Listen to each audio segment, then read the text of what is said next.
Zuji was one of the first people to start coming out with the reactor. He's a pretty smart dude, but he looked at it more mathematically, how we can get a working platform for what we're working with. Let me just remove this stuff. And with that, what he first saw was how we can grow the center voxel by taking it out all of its 8 positions. And by doing so, he realized that this will be the tool that we'll use to do precise work with. Because this way we could control where that center voxel is being pulled out to by what we put into the 8 different locations around it. Which is what we call megavoxels, making them bigger than what they were. Exactly. And when you look at this, I smoothed that original voxel down. I probably smoothed it about 6 times there. So we went 6 smaller than the default cube.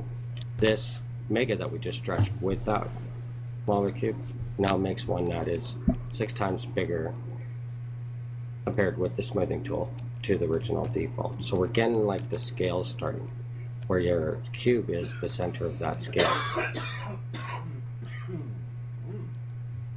And this becomes very important to understand, because what we can start to do here is with the grid, the way it works with voxels, and I'll just quickly demonstrate this by copying this onto itself, is the numbers make sense. So always use I'll explain a little bit better here.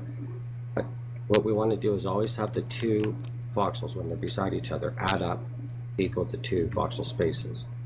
Depending on how many times you smooth and then stretch your voxel will depend on what kind of number you're going to use. But in the end, you got to treat it like you're trying for a whole number all the time.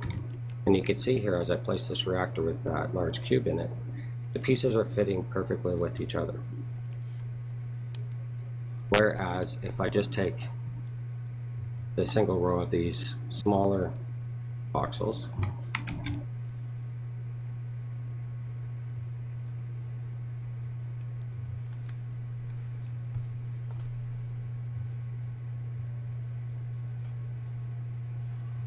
and I try to paste them in place of the larger ones, it pulls everything in. Nothing is matching now. And that's where people were getting a little disoriented at how the engine works. But basically we're in a 3D mesh.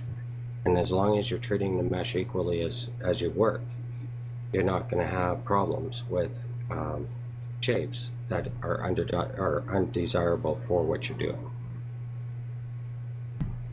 And this is what we're learning, is piecing together our voxels to make sure that everything fits together. And in the end, you're going to have no artifacting, and things are going to work a lot smoother when you're building.